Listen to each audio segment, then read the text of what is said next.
I think that probably the biggest message is stop worrying about what you think other people think about you. Start focusing on yourself and what you do and who you are and how you can make yourself better and how you can make those around you that are better. And from a communication perspective, whatever that inner voice is, whatever that inner imposter syndrome, you can't do it is, let that go, because that's you talking to you. That's nobody else talking to you. Just let it go. Welcome to They're Not Like Us, the podcast where bold ideas and inspiring stories come to life. I'm your host, Aaron, here to challenge the norms and ignite your potential. If you're ready to level up, don't forget to subscribe and join the movement. Now, let's dive in.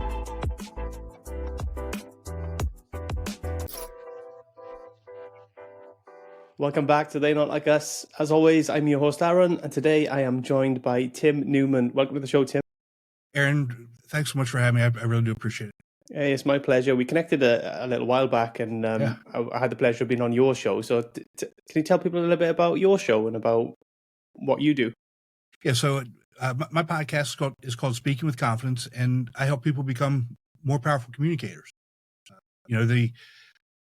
Without getting into really too much detail, the first time I was tasked with standing in front of people and talking, I threw up in front of them, and went on to become a college professor and now a podcast host. And I really just help people not throw up or not sweat all over the place, and just be able to be free and open and be able to have a conversation. Yeah, it's nerve-wracking, man, isn't it? Getting up in front of people and talking, and especially if you've got a crowd of people in front of you, you stand up in the room and all eyes are on you. I remember the first time I ever spoke in front of an audience, essentially, and wow, you say things you don't mean to say, you stutter, and you're standing there, you're shaking, you think everybody can tell how bad you are, and right. It's a full-blown nerve-wracking experience all by itself. Yeah, you think everybody's judging you. Your hair's out of place. Why would you wear that shirt with those pants? I can't wait to see what this bozo says. He's gonna be wrong. Whatever. It's all those things that nobody's actually thinking. The only person thinking about that stuff is us, and it's our inner voice having that conversation, doing to ourselves. Yeah, absolutely. Tim, take me back to that first presentation. Then, what was that all about? And oh my gosh, tell me about it. So yeah, you gotta laugh. You got to be able to laugh at yourself as you go through this life, right? So this is a long time ago. I'd gotten out of the military and started college, and over here in the United States, everybody, doesn't really matter which institution you go to, everybody has to take a public speaking, speech communication class, whatever they call it, right? Where you get up in front of people and you give speeches and that sort of thing. And so the first time they took the class, you get the syllabus. I said, "There's no way I'm doing this. I'm just not doing it." And I'm really good at getting out things I don't want to do. I'm good at convincing other people to do things. And so fast forward to my senior year, my advisor said, "Tim, if you want to graduate, you have to take this class." So I said, "Okay, there's no way of getting out of it." And so I go to the class, and it's my turn. It's my day to get up for the first time and do this presentation. I don't even remember what the presentation was about. But you also have to remember, this is back in the early 1990s, where we had computers, but we don't have computers like we have them now. We didn't have PowerPoint. We didn't have, I had a transparency projector with some transparency slides that I had actually written on, like my own handwriting on. Standing up at the desk with the lectern, with my notes, and I get ready to talk, and I literally threw up right there in the classroom, on the lectern, right there. Class had a good laugh. I obviously didn't finish the presentation that day, but I also obviously graduated and got through it. And, it's, again, I still to this day don't know why I was so nervous and upset, because at that point in my life, again, I'd been in the military, I'd been an athlete, I'd been in pressure situations, I'd been in those types of things, but the fear of standing up in front of 20 other peers and give it a 5-minute speech on whatever it was caused me to throw up. Yeah, and it's like you said, we do it to ourselves as well. That's self-induced anxiety, really, that we cause all that nerves and all that fear ourselves, because 9 times out of 10 when we're talking in front of people, especially in them sort of environments, I've done that in a classroom environment, you know, in the RAF, when I was in the RAF, and we used to have to do presentations, and that was part of our training and stuff. And everybody actually wants you to succeed and do well, because they go through the same thing. But we build this anxiety up ourselves, and the nerves and the thinking that, oh, we're going to fail, people are going to make fun of us, X, Y, and Z. And it's our own doing, really. Yeah, it really is. You know, what was your most, I wouldn't say embarrassing, but your most anxiety-laced moment getting up in front of people? What do you mean? Sorry, but So I threw up. I mean, when you would stand up in front of people, you know, what's your anxiety, you know, portray itself as? Is it sweating? Is it nervous tics? It's probably a little bit of shaking, I think. You know, my hands shake a little bit. So then it's trying to control. I was very conscious of that. So whenever my hands were shaking, I was very conscious of it. So I was going to try to hide that. But then you either go, by trying to hide it, you either go over the top by doing too much with your hands, or you do too little and you're trying to hide away, and you kind of hide behind the lectern, or essentially, and you're afraid to come out and use your body language, and your shoulders hunch over, your head comes down, and you start. It kind of you below almost, the computer screen. Yeah, you're almost trying to hide whilst you're up there. Yeah, that was kind of me, really. Yeah, and that's I say it's normal because it is normal, but you know, as we get older, and as we become, I wouldn't even necessarily say professional, because it doesn't really matter what we do in life. We have to be able to communicate in front of people. I mean, that's just what it is. So, you know, we have to figure out how to overcome it, and just, I say just get over, but obviously it's a little bit deeper than that, and do the thing. You know, so there is a process to be able to do that. And, you know, again, whether it's in a team meeting, if it's in a job interview, if it's standing up on stage, whatever it is, you know, we've got to figure out a way to just get over it, and be authentic, be ourselves, and whatever happens, because again, like you said, everybody that's in the audience wants you to succeed. Yeah, that's the bottom line. It's like we said before the show, Tim, that we're going live, and we both said that we make loads of mistakes or say silly things, and that's part of it. That's part of why I go live, is that raw, this is real, this is who we are, we're just having conversations. Exactly. And not hiding behind kind of editing things out. And, you know, I'll listen to this back, and there's no doubt I'll say the same thing about 3-4 times in it, you know, that's one of them. I say that all the time. I say, all the time, and it absolutely irritates me. But I don't cut it out, because that's who I am. I might, you know, with time get better at that and reduce the amount I say it, and use other words potentially. But at the minute, it's who I am. So I put it out there and just let people see it as it is. My tick is right. I say right at the end of something, right? And the other thing, over at least, I would say at least every other episode, as I do the readout on, you know, my episodes, I say my own website wrong. How is that possible? It's your own website. How do you not know your own website after, you know, all this time? You know, but I say it wrong, and I just shake my head. Sometimes I leave it in, sometimes I cut it out. You know, depending on you know, when I go back to put it together. I mean, if I get to, because I'll start laughing. If I get to laughing too long, yeah, I got to cut that out. But, you know, I'll leave it in, because it's real, it's normal, it's what happens, and if people can see us through, and again, for those listening, I'm using air fingers quotes, experts, because I don't, and I in no way think I'm an expert podcaster at all. But if they see us and hear us accepting our mistakes and laughing and moving on, that will help them do the same. It's really not that big of a deal. Absolutely, and I think it's important to have that level of vulnerability as well, right? And not try and pretend that you're. I mean, we're all people. Everybody out there has flaws, has issues, makes mistakes. That's just life. And I think, you know, there's no good hiding from that. We need to be authentic, be real, and accept that. Yeah, absolutely. So going back to that moment then, Tim, where you threw up the lecture. I bet that was a memorable one for the class. How did that kind of moment from there shape how the kind of communicator that you've become now?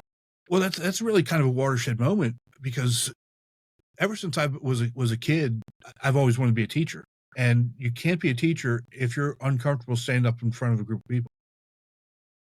It just isn't going to work. You have to have a. Doesn't matter how much you know, right, about your content area or your subject area, what have you. If you can't communicate that, and that goes for any person, any business, any industry, doesn't matter how much you know, but if you can't actually communicate that, you're not going to be successful.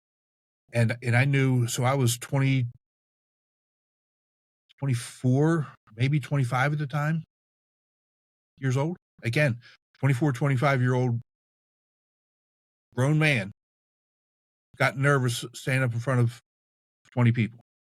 Grew up. Got to get over that. And again, there's nothing wrong with that, but accepting that if you want to be good, if you want to be a professional, if you want to go somewhere in life, you have to do work, and you have to get better at doing things. So for me, that was a watershed period. And back in the early to mid 90s, we didn't have all this personal coaching areas that we have today. You either figured it out or you got left to the wayside. And who I am as a person, I'm definitely not the smartest person in the world. No way. I'm definitely not the most talented person in the world, but there's no way I'm going to let other people outwork me. So I figured out a way, just put your head down and figure things out. And that was really kind of how I started that journey of becoming a better communicator, or finding a way to help other people becoming better. Yeah. Was there ever a moment that you think that it just kind of clicked, or is it just constant grind, gradual, small improvements? You know what? Again, I'm going to put something out here that nobody knows. No, there was not a moment that clicked. So next week, I'm giving a keynote speech at a conference, and I'm nervous as hell. Good, bad, or indifferent. To me, it's when I look at my process, it's all about preparation, and the more prepared you are, the better off that you're going to be to deliver this. And I think that if we understand who we are and what makes us tick and what drives us, that's something that's going to help us get better at whatever it is that we do, because we're going to be able to address those things and move forward. So it's never, to me, really clicked. What's clicked for me is when people have asked me questions. So, for example, when I was as a college professor, I would tell my students to quit saying uhs and ums. Just get rid of them. Just stop.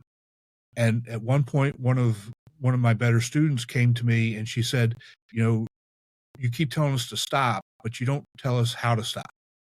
That was a click moment for me. That was something that changed how I approached it, because I knew how I did it, but I wasn't communicating to other people how to do it, and or ways to do those things. So, for me, it's those things when people come to me and ask me questions how to do something. Those are the things that click in my brain. Okay, what's the process that I use? What's the thing that works, and how can I go ahead and communicate that to be able to help other people? Yeah, Tim, that's important as well, because a lot of people will say, "Oh, you just need to practice," but it needs to be purposeful practice as well. Yes. Like, you need to be working on the right things, not just standing there repeating the same issues over and over again. Exactly. And that's so important, because a lot of times people think practice is sitting at your desk reading your notes. That's not practice. That's sitting at your desk reading notes. Practice to me is delivering the presentation or talk or whatever it is in the same type of environment that you would be doing it. So if you're going to be standing up, stand up. If you're going to be in a big room, find a big room. If you're going to be in an office space, you use your bedroom or what have you.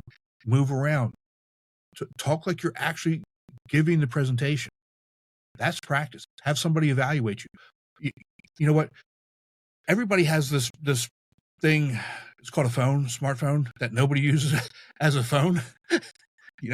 It's a gaming machine. It's a video camera. It takes pictures. You can text people on it. You can get your email on it. Nobody ever really uses it as a phone, right? But everybody has this thing, has a smartphone, and you can film yourself, and then you can go back. If you don't have anybody there to critique you, you can go back and critique yourself, right? There's AI tools out there right now. Let's just take a job interview, for example.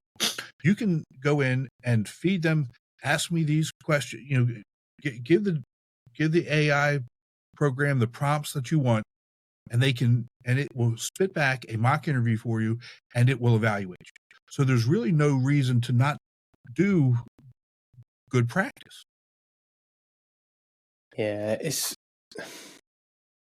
a difficult one. Like I've done this podcast now. This is, what's this going to be? Episode 80, maybe 81, something like that. And I said to myself at the beginning, I'm going to get to 100 episodes before I start trying to do anything different, because it's going to take me that long to be any good at talking to people in any way, any shape or form. And over that 80 episodes, I've tried to make some progress with equipment, with how I deliver, what I do, my preparation, stuff like that. But it's only by actually doing it that I'm able to pick up on where I'm going wrong. And I'm still doing it now. I'm still picking up on where I'm going wrong now. There's still a lot of places, but I can listen to them back. I can watch them back, and then by doing that, I use the so the transcript. I get that produced by AI. So by doing that, I can then see what words I'm using more than others, and if I'm if I have any kind of tics or verbal tics and stuff like that. So it's only by doing it that you get better. And unfortunately, sometimes you have to just put yourself out there to do that, to fail. You have to be willing to fail. Absolutely. You did a YouTube video maybe a little over a month ago, talking about, the number of subscribers that you have.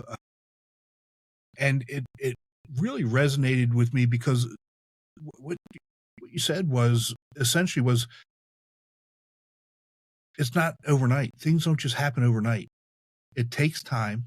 It takes progress. It takes all those things that you literally just talked about, that you've got. Sometimes it's okay to be frustrated. Everybody's going to be frustrated, and everybody's going to want instant results, but that's not how life works. That's not how, content creation works. That's not how podcasters get better. And you have to be willing to do that work and understand that, it's incremental. It's step by step. Make adjustments. And again, it's not just repetition. It's repetition with feedback and adjustments. Because if we do the same thing every single time, and we're doing it wrong the same way every single time, all that's building is repetition of doing something wrong the same way every time. You might not even be doing anything wrong. You might just not be connecting with your audience. And that goes for public speaking as well. If you're not connecting with the audience, and even though you might have a fantastic message, you might be good at public speaking, if that message isn't resonating with the right people, then you're not going to grow, or they're not going to take the lessons away from it and the message away from it. So it's about getting better yourself at delivery, but then also learning about what people are actually looking for and how to get that across in a way that they want and understand. Exactly. And just one more point that you brought up. It's not an overnight success. And if you look at I don't necessarily measure myself against other podcasters, because how many Joe Rogans are there? There's one Joe Rogan. How many Alex Hormozis are there? There's one Alex Hormozi.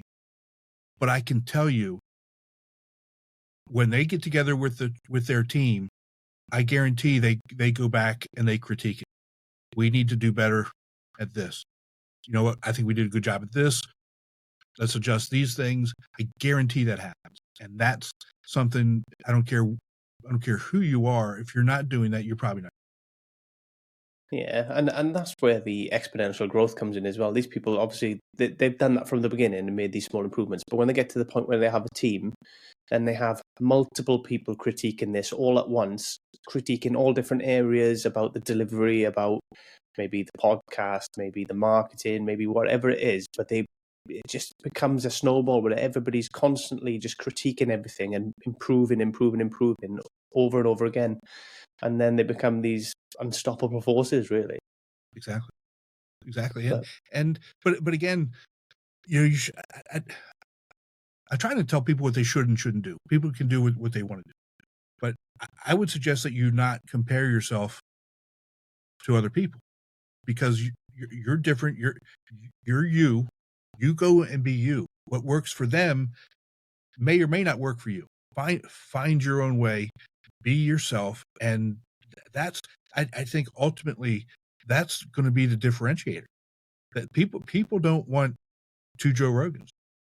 They don't want two Aaron Parrys. They don't want two Tim Newmans. They want you to be you, and when you resonate with them, then that's what they're looking for.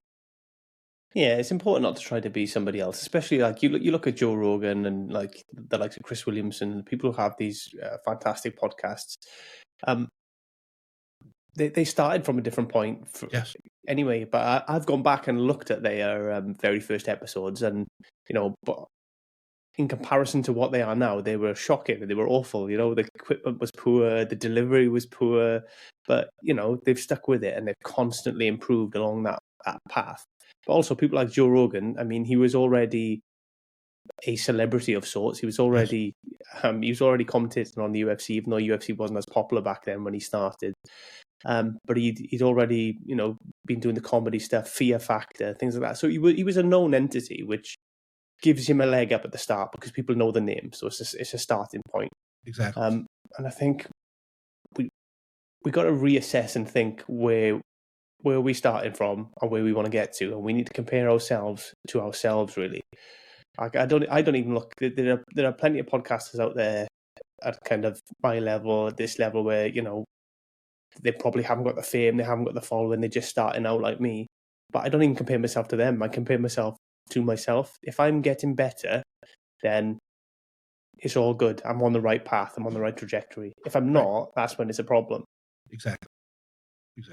And again, don't, to the audience, don't misinterpret what we're saying. It's okay to go and see what they're doing and say, oh wow, I like how they did that. Will that work for us? Will it not work for us? And you use different techniques, but you still have to do it within your own framework, within your own authenticity, within your own show, and those types of things. Here's a good example. So I was a guest on another podcast about a month or so ago, and one of the things that host did was he did he did a trailer. So after the interview, he stopped the recording and said, okay, now I want you to do a 30 to 45 second introduction of yourself, what we talked about on the podcast, and a review of the podcast. And basically what he does with that is he creates a trailer to use as a marketing tool the week before that episode comes out. To me, that's a phenomenal idea. I'm starting to do that. And, actually the first episode that I'll be using that comes out 2 weeks from today. So we'll see how that goes. If it doesn't work, it doesn't work. But to me, it's a great idea. It provides value to the podcast. It provides value to the guest, and provides value to the audience. So they see what's coming on and build some excitement and some anticipation. So that's just an example of you can look at what other people are doing, and use it if it's going to work. If it's not going to work, try other things as well. Yeah, I think it's important to try things and not be afraid to do something different as well. I think you want to build a formula really that's repeatable, that you can continue it on, but equally you do need to every now and again just stretch a little bit, step outside, because you might find something that works, that's better, that you can take on.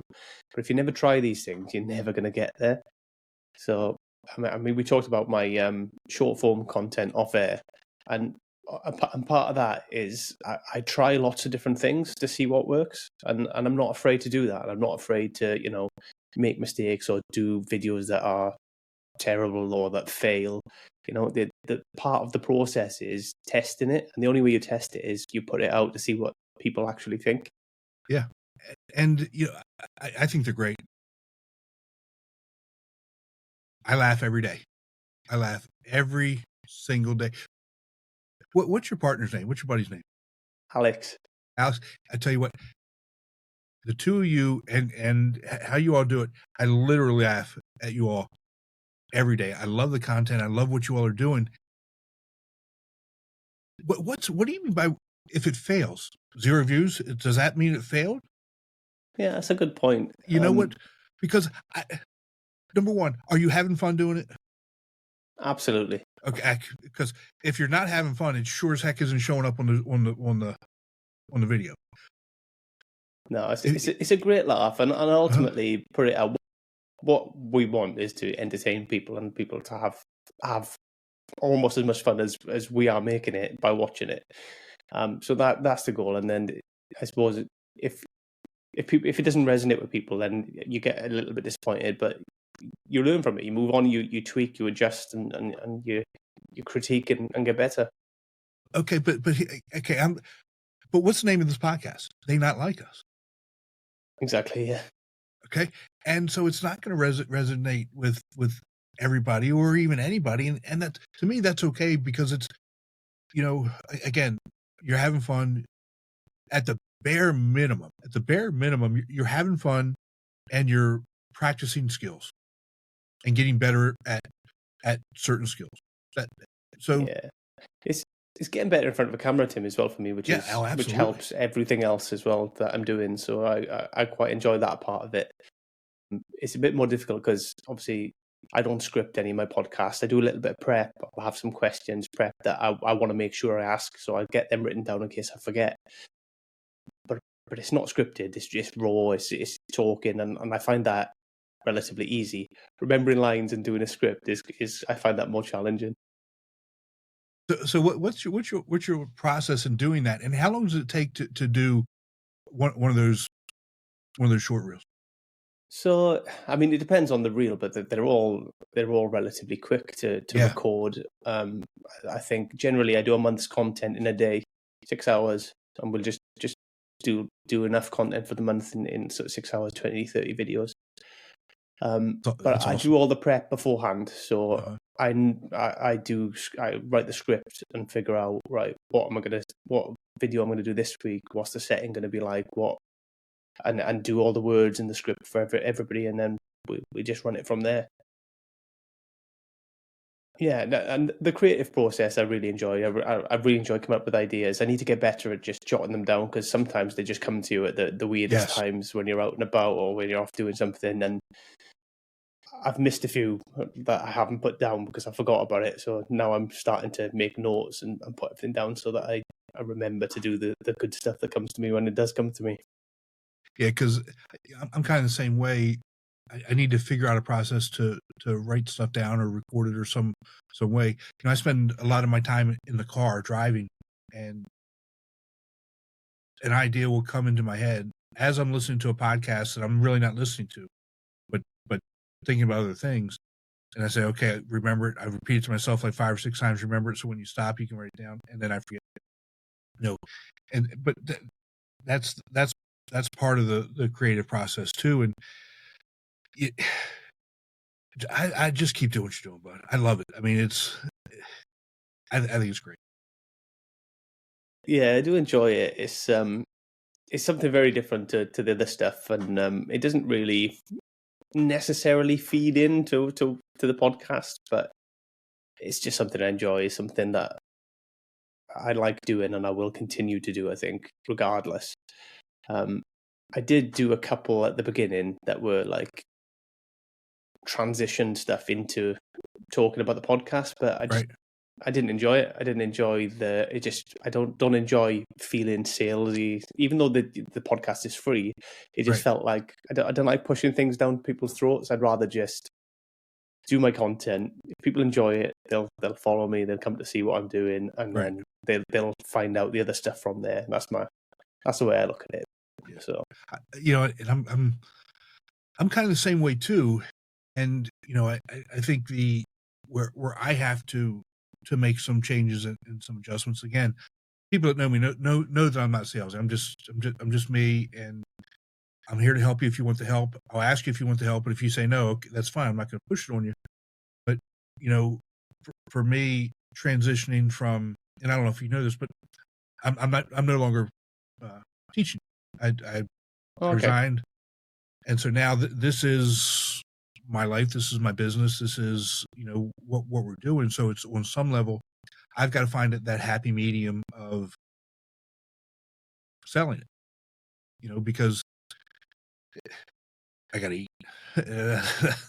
Absolutely, and I think everybody, there's nothing wrong with selling stuff. No, I agree. Especially if you're that's your livelihood, if you're bringing value to people and stuff.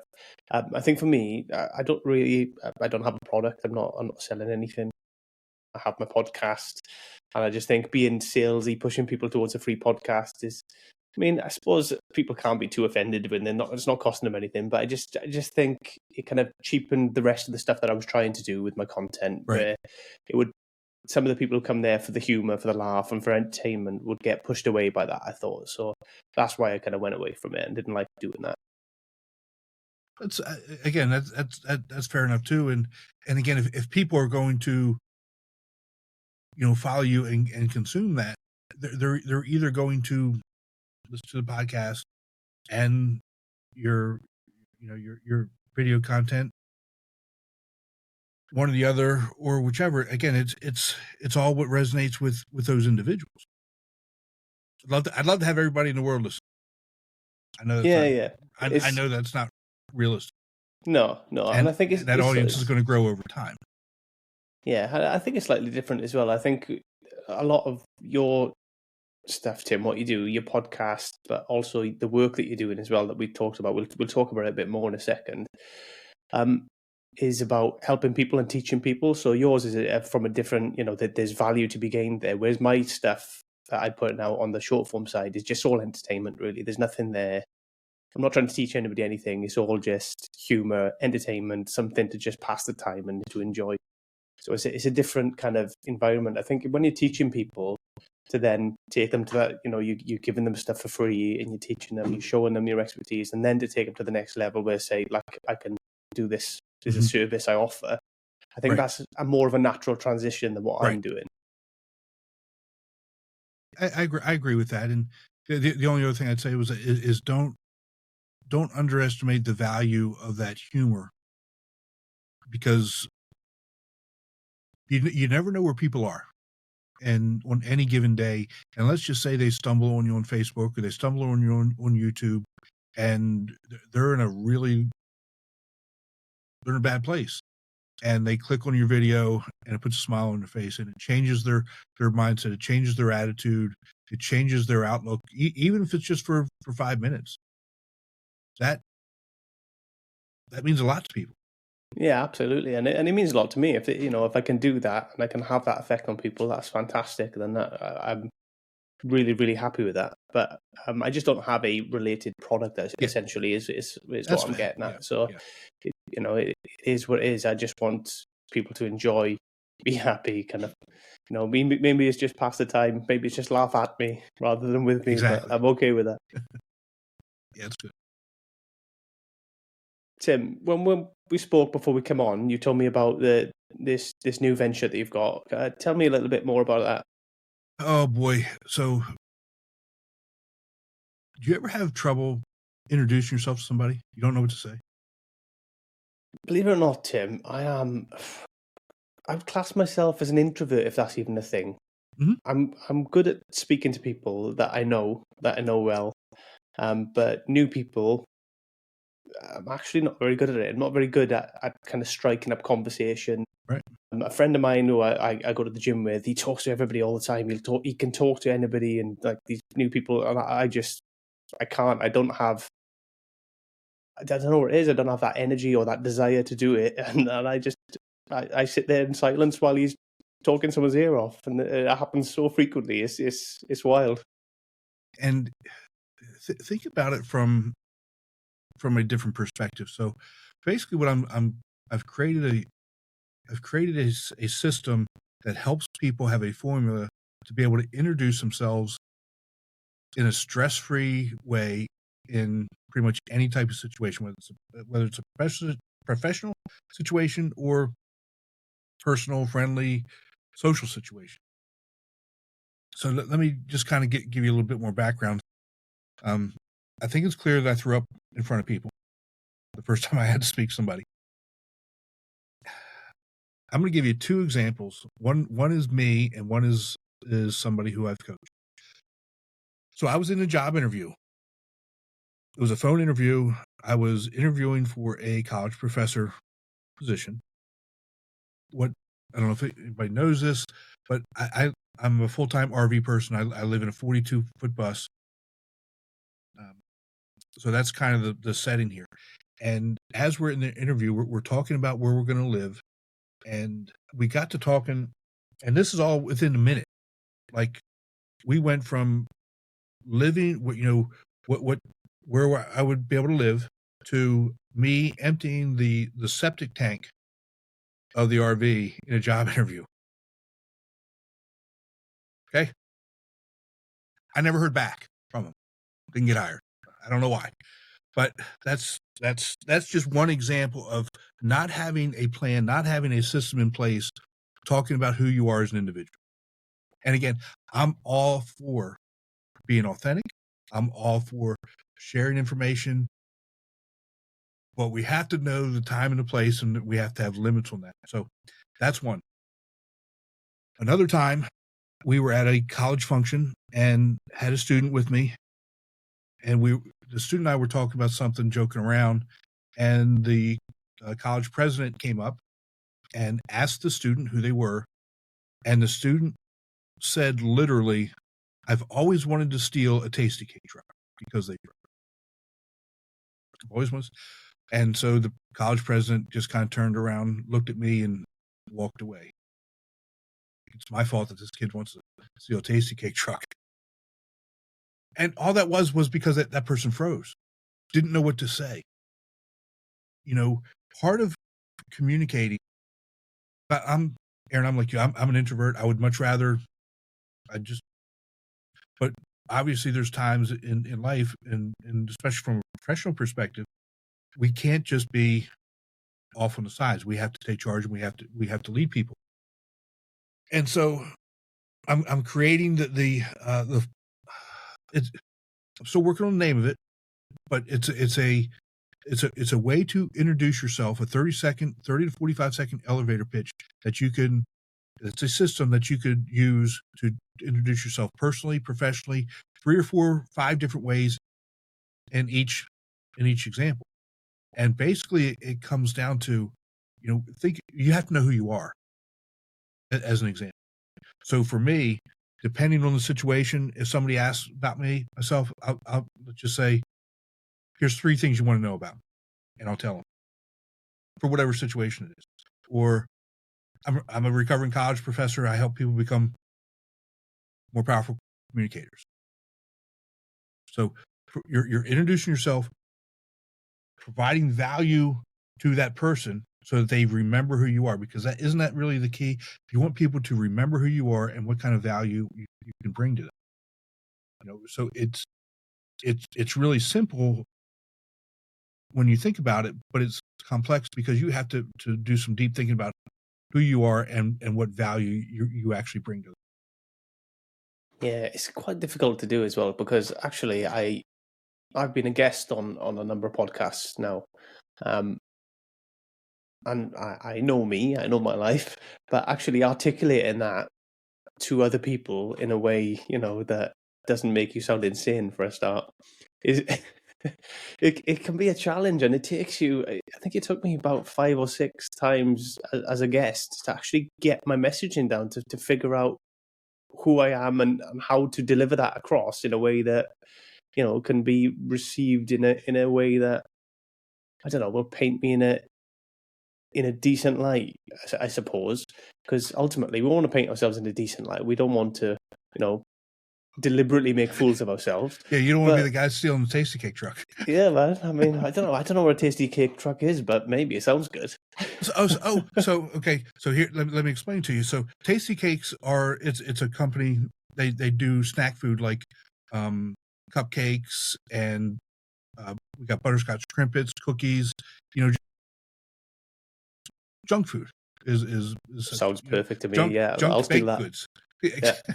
Me too, but I don't know that I'd tell a college president that I'd want to steal. But I mean, you get it. But you don't want to be that guy.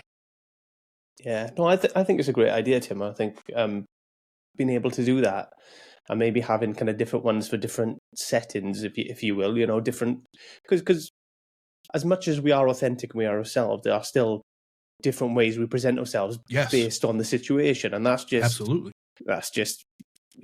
social skills, really, isn't it? It's just how you adapt to whatever environment you're in, whatever people you're speaking to, and stuff like that. So I think you're onto something, and I think it could really help a lot of people, especially post-COVID and the way that people have kind of become a bit more introverted. Society's become a little bit more introverted, and people are finding it a bit more difficult. A lot of people work from home now and stuff like that. So I think you're definitely onto something. Yeah, I think so too, and hope everybody understands. It's a simple formula, but it's complex in that you have to actually think about who you are as an individual. What makes you tick? What do you like? Etc. So again, for example, I also do another podcast. I do the Golf Week Amateur Tour podcast, and this past weekend I was away, and doing remote interviews at a tournament, and people ask me about it, and so I've got something that I say about that. So when I do that podcast, this is my persona, this is why I do it, etc. But I've already got that planned in my head what to say, so I don't have to think about it. It's almost second nature now. And once you do that, and once you can break the ice, having the rest of that conversation becomes so much easier, because the ice is already broken. You've already gotten through that initial anxiety, and then you can just have a normal conversation with whoever you're interacting with. Yeah, I think that's key as well. I think that you kind of set the tone early doors, don't you? By setting the tone, it kind of ensures that things kind of go well. I think if the tone is not set at all, or is set badly, then especially as a host dealing with a guest or something like that, things can really veer off or go in a bad direction. But that's the same for any conversation, like you said, exactly. about the college president and stuff like that. Things can just, that first impression, you don't get a second chance. So it's getting it right kind of enables people to understand who you are, bring their guard down a little bit, and allow them to kind of learn a little bit more about you. Exactly. Especially from a professional perspective, that could be the difference between getting hired or not getting hired. Even in the dating scene, getting a date or not get the date. Whatever situations that you're in, I think it's just having, because go back to what we originally talked about, the anxiety that we talk about, that we put on ourselves. And as we go through that, that's what we're doing again. As we enter into a conversation with somebody who we don't know, high stakes, low stakes, doesn't really matter. We build up that anxiety in our own head. We have those negative conversations. And if you can have that system that you've practiced, that's going to come natural, and just have it, that anxiety is going to go away really quick. And then, like you said, we can just go on and have that normal conversation. Yeah, I think especially that beginning point is the most difficult point, because you just, a lot of the time, I've been there myself, and your mind just goes blank, and you don't really know what to say. So having that initial part that you can, you can set the tone, set a bit of a foundation for the conversation, and then it can flow from there. But even if the conversation doesn't flow from there, you've not made a fool of yourself. You've left a good impression. You can leave it at that. And you can reapproach another day. Might be a better time, a better environment, a better situation to have a conversation next time. Exactly. Yeah, I think it sounds good, man. I think it's quite interesting, and I think a lot of people need help with kind of that confidence in speaking to people be it in that one-on-one setting, be it in a public speaking forum. I think a lot of people kind of need that. Well, I'm here if you need it. That's my sales pitch. Yeah, and where can they find your podcast as well, mate? Because your podcast is really good as well. So obviously they can pick up tips and maybe try things out that they hear on your podcast as well. Yeah, so the podcast is Speaking with Confidence. It's on all the major platforms: Apple, Spotify, iHeart. It can also be found on my website, timnewmanspeaks.com. Got it right that time. Pretty much anywhere you listen to other podcasts. It's on YouTube as well. We do both the video and audio versions, posted on YouTube. Yeah, I think it's important nowadays. I think a lot of people kind of like the video to go with it. Yeah, because I think it's a little bit more personal, right? Because you can actually see the people who are talking, as opposed to, I do think there's a lot of people that do listen. So like, say when I'm driving, I listen, or if I'm at the gym, I'm listening. But if I'm sitting at my desk, working or what have you, I'll have it on and I can actually see facial expressions, maybe see some hand gestures, maybe see some of that nonverbal communication that is so important as well. And it just helps build that interpersonal connection, which is one of the things that I think we need to do a better job of. Yeah, definitely. I mean, I listen to podcasts in the car, and I have done for a long time. But I find myself more recently, the last sort of 2-3 years, I've been watching a lot more podcasts as well on YouTube, and especially with YouTube now, it's on your TV, isn't it? So you just pop it on, and I'll watch loads of stuff like that on there. So I think it does help. Absolutely. So, Tim, we've kind of spoke briefly about kind of public speaking and like the issues and stuff like that. But what makes a good speaker then? So that's a really good question. I think something the most important thing is connecting with the audience. It doesn't really matter what your message is if nobody is receiving the message, or if it's not landing on the audience, you're just talking in thin air. So I think one of the characteristics of a good speaker is knowing who the audience is and tailoring your message to the audience so that the audience is getting the message that they want to hear or need to hear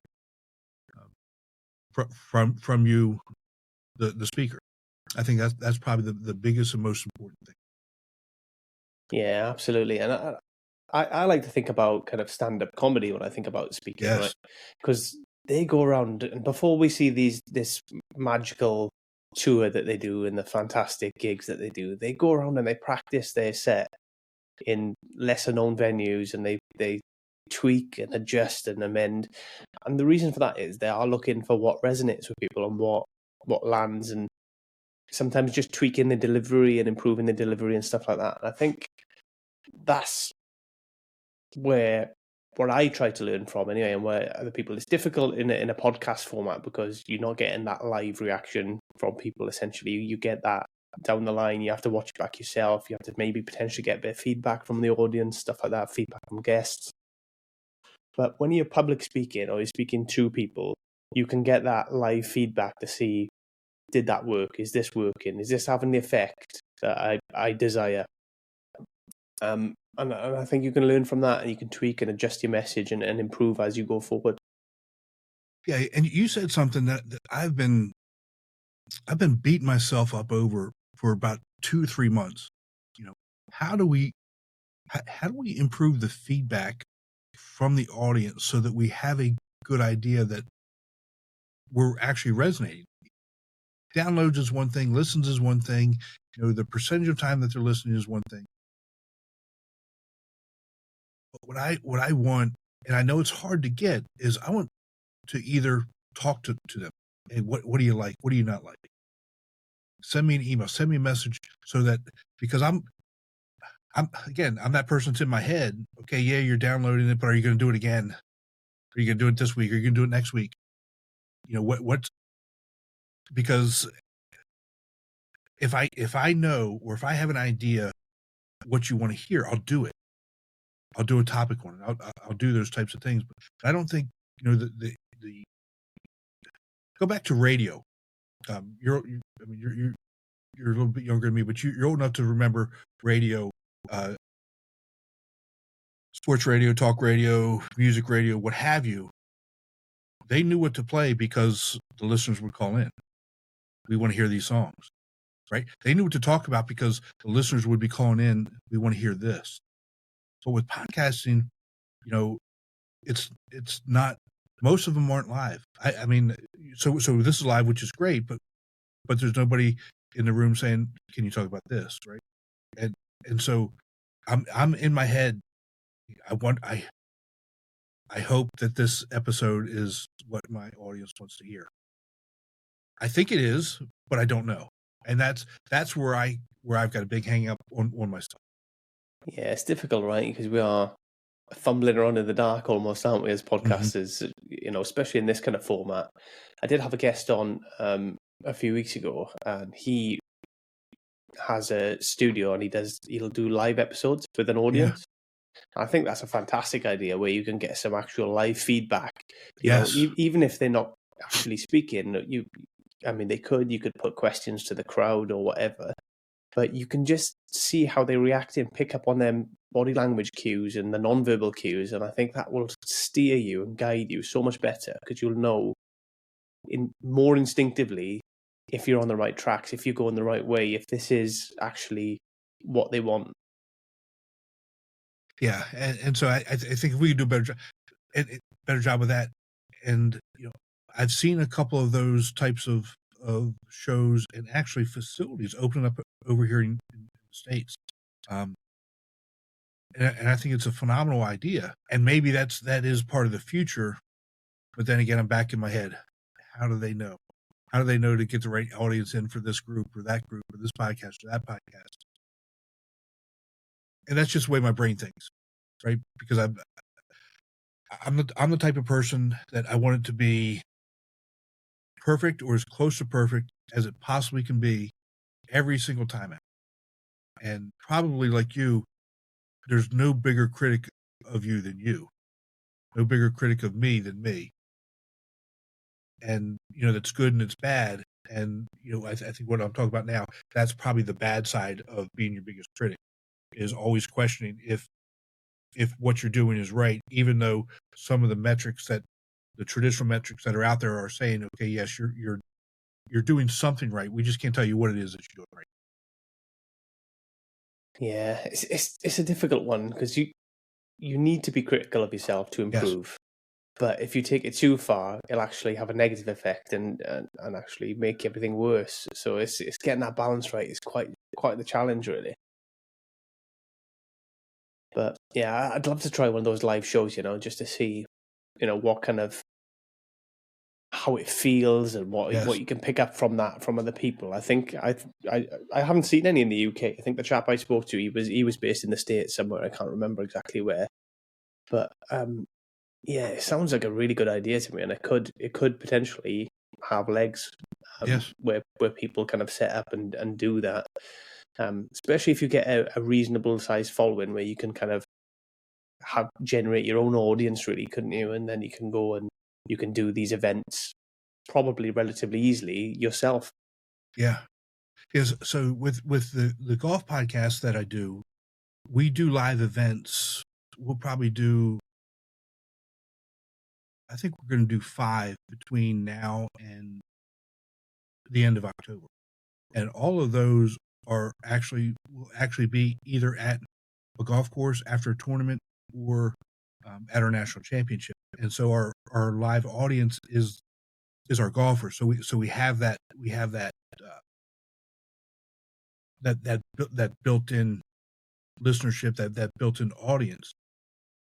I think with shows like this, I would love to be able to do it to reach out to our viewers or our listeners and say, and I think it would have to be in a big city or a place that has a lot of podcasters to be able to make this work, right? So Mondays at 2:00, it's live speaking with confidence.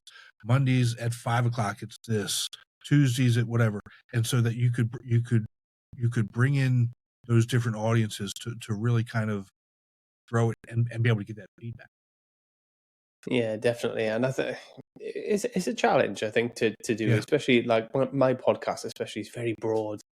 The theme running through it is self-improvement, essentially. However, self-improvement has so many different, it could be anything, couldn't it, Anything. really, when you think about it? So that is part of the challenge as well, as having that, if you're more niche, I think like yours is about public speaking, and I think it's a bit more niche, and you could actually get an audience and get a bit more of a following, a lot more easier.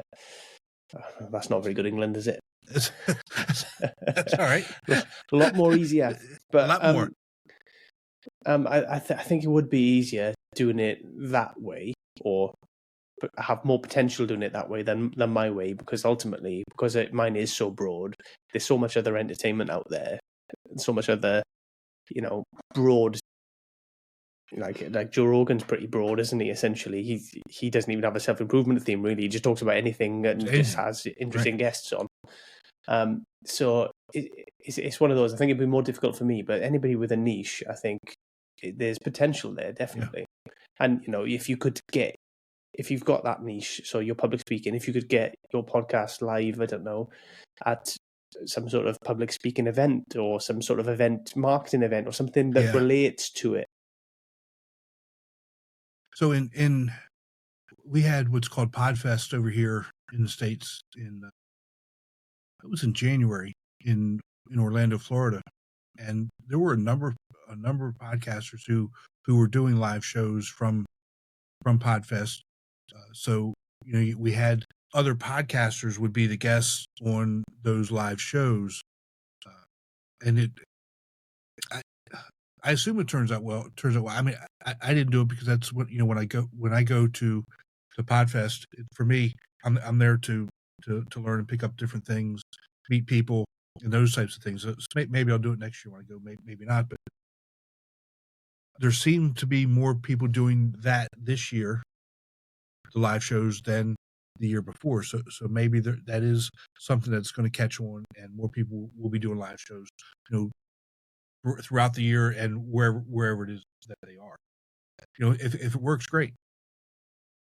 Yeah, it seems to me like there's opportunity there. Like you say, it's whether or not it takes off, who knows? But I think there's opportunity there. I think if a couple of the bigger ones start doing it, I think, if Joe Rogan does a few and some other people, I think it'll get some legs then, because it'll get that mass exposure. And the system that you use and that I use the same system. You can have live call-ins, but I haven't figured out a way to, number one, broadcast that out, and then be able to ferret out the people that would actually, because anytime you do something, you run the risk of having people come on that are going to say and do things that really are not germane to the show or shouldn't be on, to ferret out who you're actually going to let in, to really vet them before they come on, right? Ask questions or join in or what have you. So that's another issue. Yeah, definitely. And I think you'd need somebody else with you, wouldn't you? You need a producer kind of vetting them really initially before they let them in and managing that in and out. But then equally, if your show is dependent on that, then if you don't get the right people or you don't get enough people, then that could really, undermine your show. So it's getting that balance right, isn't it? It is. And you don't want to add something that really could damage the reputation of the show, because you're going to have this live call-in and nobody calls in. So now what? And for me, I'm the producer. I don't have that. I don't have that person who's manning the board or letting people in, or any of that stuff. I'm doing it all. So it's unless we already knew, I'm gonna invite these other 5 people in, already vetted, already know who they are. But that's not really what we're what we're looking for in terms of getting more feedback. Because if you already know them, they're already telling you what we're doing. But yeah, I do like. I agree. I do think there's something to it, and if we could figure out a way to make it work for us as individuals, we'll do that. Yeah, I think that's the difficulty of us small creators. We have to, because we're doing everything, right? So we're doing it all. We don't have a team there to kind of that's able to kind of do that stuff for us whilst we are just delivering. And I think without that, I think them kind of shows become difficult or risky at least. Yeah, and it's, again, when it's just one person, at least for me, when I'm having the conversation with somebody, I'm actually into the conversation. Right. I may check some notes for a second, but I'm actually into the conversations. My face isn't buried in my board. It's not buried over here, on the control panel on the website. It's here and into the conversation, which I think is much more valuable than focusing and worrying about those other things that are going on. Yeah, same. Because obviously I go live and then there's the chat element that comes through, and they'll draw the chat from all the different live sources. But I don't look at it because I can't. Because if I'm looking at it and then I'm trying to engage on there, I'll completely lose track of what I'm doing here, and then I've lost the conversation, and then the whole point of having a podcast in the first place is gone. Exactly. So it's getting that balance right, and I think without somebody. I go live because I enjoy the live. I enjoy the rawness of what we're delivering. It would be lovely to have people contribute and to engage with them and to talk about it. But I'm just not able to do both. I've tried it and it just takes me away from the conversation, and it just spoils the conversation. And I don't want to do that. So, until I get to a point where potentially I could have a producer, because this software, as you know, has the facilities to have somebody in as a producer who can manage that, who can do that, who can kind of help you with that. But until I'm at that point, I'm not going to concern myself with it. I can't, and my focus has to be the conversations. Right. And that's the whole point of this. Absolutely. And to be honest, like I said, I think this is episode 80 or 81. I've met some fantastic people. I've had, there's people that I'd say the majority are in the United States as well. So I've met people I would never ever would have met otherwise. I had conversations I never ever would have had. So I love that, and I don't want to sacrifice that just so I can have a question that somebody might even be being offensive or messing about or doing something silly. So exactly, and I feel the same way. I mean, I'm talking to people all over the world. And I'm on. I think I did 33 came out today. Episode 33 came out today, but I've got booked out through the middle of August already. And so all these people that I've spoken to, again, from all over the world, it's good, man. And you do the other podcast as well, the golf one, and you guest on shows. So it's a lot, and for a lot of that time, because when did you resign? Because last time I spoke to you, you were still working. So it's only recent that you've. Yeah. So when the semester ended in December, that was it. Actually, that's not true. I officially resigned in the middle of January. So the semester was over in December, but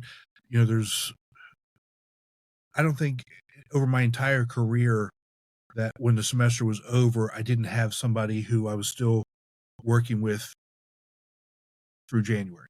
So I resigned middle of January. But essentially it was December, and that's actually freed me up from doing. I do the golf podcast is every other week, because that's just there's not enough content to do something every week, and it's a lot of work. And so that's an every other week one. And this one, the Speaking with Confidence podcast, was an every other week one, but starting in January, that became weekly. And so I'm producing at least one podcast a week, sometimes two. And again, like you said, the guesting that I'm on, and I'm booked out for interviews, like I said, through middle of August. So, shoot. Yeah, that's brilliant, man. I mean, it's the people the people I'm talking to.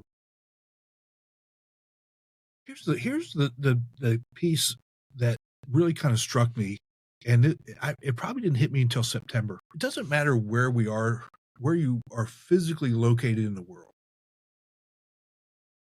all of us are dealing with the exact same things, the exact same issues. You know, you and I talked a little bit about, offline about some of the things that are happening in the States politically. It is what it is, not getting Yeah. into it. But I mean, eh, we're all dealing with the same things. We're all dealing with the same things professionally. We're all dealing with the same things personally. We're all dealing with the same communication issues. We're all dealing with the same things that happen in business meetings.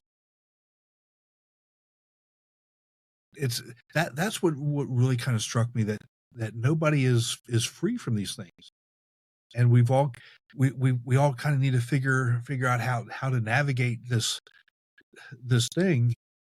We actually have the technology now. We have access to be able to talk to people across the world. How are you all handling it? How does this culture handle that? It's very eye opening, and I've loved it. It's been fun. Yeah, absolutely. We all have a lot more in common than we Absolutely. think, really. Yeah. You know, it's I suppose the fact that, you know, I speak to a lot of people in the States, but even from state to state, Yes. things can be different, but there are common themes that run throughout a lot of the time. Yeah, and so you talk about the state to state issues. So, I live in South Carolina, which is southeastern United States on the Atlantic Ocean. I did a tournament this past weekend in Florida, 5 hours away, and when I drive to Florida, the entire feel is different than it is here in South Carolina. But politically, we're very much aligned. South Carolina is very much aligned with Florida, but the feelings are different. How they talk about things are very different. And I'm not saying it's good or bad. I'm just talking about this. This is what it is, and this are how the conversations go. Georgia is also politically aligned with South Carolina and Florida, and when I'm in Georgia, the conversations are also very different. So it's funny. It's funny that's what it is, and I can be in Georgia in 45 minutes from where I live. It's really no different than being in Europe. I mean, yeah, you're not going to France in 45 minutes unless you jump on a plane, right? But I mean, but going between France and Spain, some of those same things occur, and just understanding the difference in the culture of how they deal with certain issues for me has opened up a lot of eyes. Yeah, absolutely. There are a lot of differences. There are a lot of commonalities, and I think we just got so much we can learn from each other. I think, you know, anybody. I think I've learned something from everybody I've spoken to, and that just goes to say about, you know, how much we don't know and how much other people's experiences can help us, or can, you know, make us. Even a lot of the time, it just makes you think about something in a slightly different way. And I think Absolutely. that's so powerful, and, you know, can really challenge your own beliefs. Because what I find, so I live in the Midlands in England, whereas I'm originally from Wales, so I've moved. The culture is different, the people are different, Right. but there are a lot of people I go back home that are still living where they were born, where they grew up, and they're still in that it's almost a bubble, where they, you know, they only know this one way of life and this one way of thinking almost. But then when you go out and you experience different places, different people, you spend more time in other areas, it really kind of opens your mind and challenges your thinking and makes you think about things in a broader, more nuanced way, really. Yes, you have to be open to it. You have to be open to seeing it and living it and experiencing it. And right now, I think, at least here in the States, there's a common theme that I think is portrayed, is that if you have a difference of opinion, or if you have a difference of a way of doing things, you have to demonize the other person or not talk to the other person, which to me just doesn't make any sense. How are you going to learn from other people if you're not willing to open up and listen and be accepting of who they are, what they think, and it doesn't make you a good or bad person. It's just okay. You go about things differently. You think a little bit differently. So what? You may learn something. Yeah, I don't think that's just the States. I think politically that seems to be the way almost all over the world, but definitely in the UK and the US, we both have predominantly a two-party kind of political system where you're either right or wrong. There's no in between, No which between. I find ridiculous because It's so destructive. Actually, the middle ground is probably the right place where we need to be. Exactly. And you know what? You probably agree on the issue, but you disagree on how to get there. And okay, that's great. But if we agree on the issue, we agree on the issue. There's that commonality. There's that common ground. That doesn't. I mean, it's just so destructive. It's so destructive and not helpful. And that to me is the frustrating piece of it all. Yeah, Doesn't have to be that way. No, and I think what we got to remember is what seemingly is forgotten a lot is whoever's running the country, whichever party, whichever person, the goal is to improve the nation, to improve society, to make things better for the majority. You're not going to be able to make it better for everybody. That's a bit unrealistic, but they make it better for the majority, and then you try and make adjustments so that nobody is too far put out or driven into poverty or made into an unlivable circumstance. And that should be the goal, whichever party's in, whoever we support. It's about making whatever nation that we're talking about. It could be UK, it could be US. It's about making it overall better and improving step by step. And we need to get behind that, and like you say, we need to look at the common issues and what we agree is an issue, and let's try and fix it. It's without getting into a massive political debate. I just think it's this polarization that people will use confirmation bias to be right rather than yield and go, actually, yeah, this could work. It's not how I would do it, but it could fix the problem, and then we can move forward together. Or hope that it works, right? Because isn't that the ultimate goal? Whoever is in power, we hope that they're going to lead us in a good, positive direction. So let's let that happen. Hope that it works. If it doesn't work, okay, we still don't demonize that person, but we're demonizing people before they've even had a chance to implement some of those things. Yeah, we're all armchair politicians as well, aren't we? We all sit at home. We know how to run a country. We know how to do this, that, and the other. I can barely get myself dressed in the morning, so exactly. I don't know. I'm with you. I'm gonna know your role, know your lane, and stay in it. You know what? I wouldn't want to be a politician. I'm not a politician. There's no way I could do it. There's just because I'm just going to tell you how I feel, and that's not good. That's not being a politician. Yeah. And it's not for me either, to be honest. But I think the biggest thing about politics that bothers me is the media and how they play up to playing one side off the other and making it that they really drive that divide, really, rather than kind of bring people together, and that irritates me. Yes. Yeah, and it's all about money. It's all about that. It's you're absolutely 100% right. 100% right there.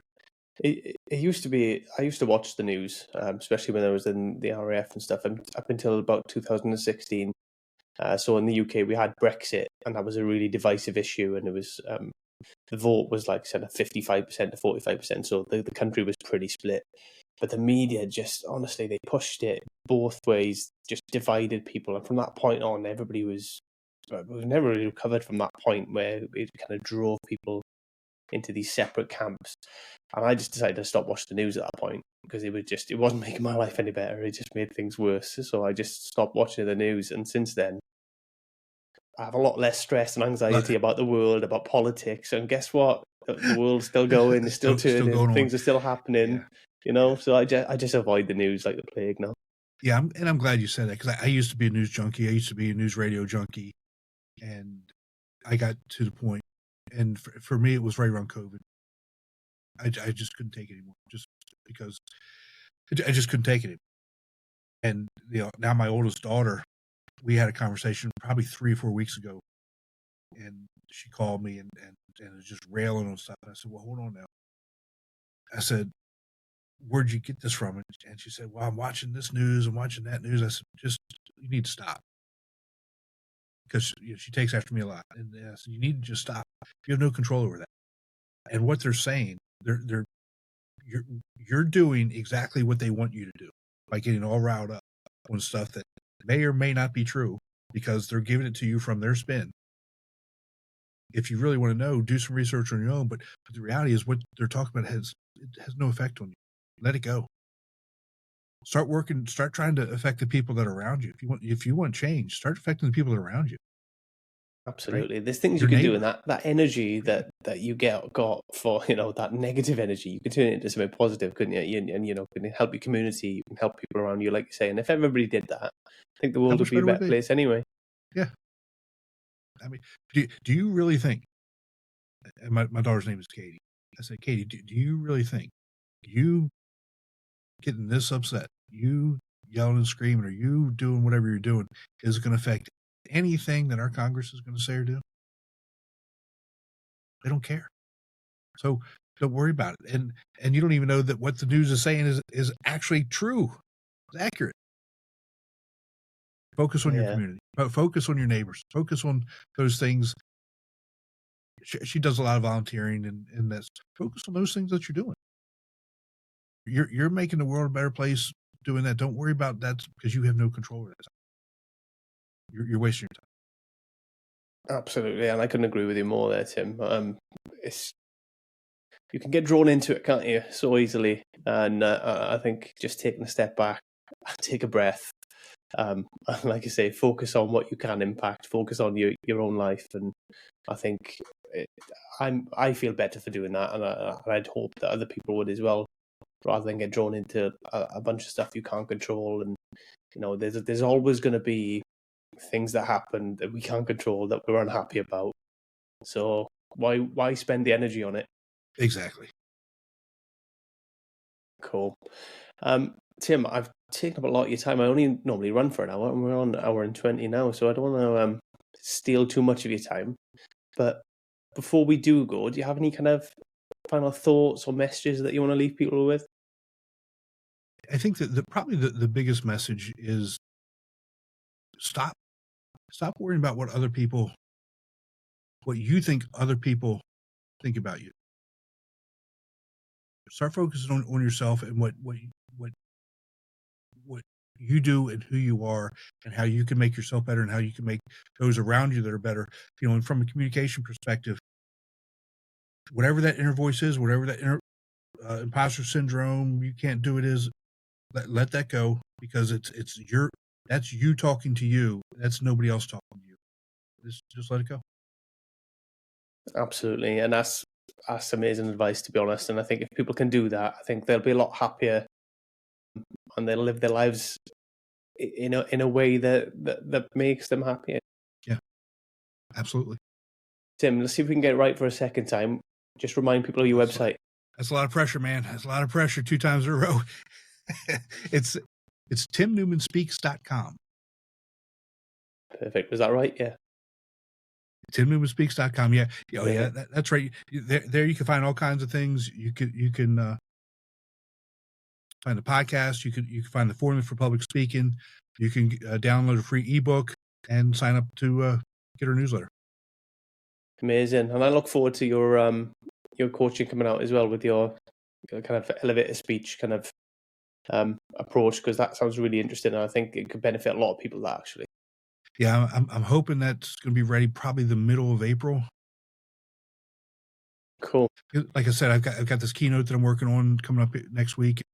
So that class has been kind of put to the back burner. And here's the key, because I'm actually doing the preparation and practice and those types of things that I tell other people to do. So I'm putting that class off for a little bit. No worries. Well, Tim, when it does come live and it's up and running, you just if you drop me a message, I'll get you back on, and we'll let people know a bit more about it, where they can find it and stuff like that. Aaron, I appreciate that. That's awesome. Tim, it's been amazing talking to you as ever. You've been an absolute gentleman, so thank you very much. I'll just say goodbye there. Love it, bud. Good talking to you. We'll talk to you soon. Take care. Bye. Thanks again for being part of this journey. Stay tuned. We've got even more great conversations coming your way.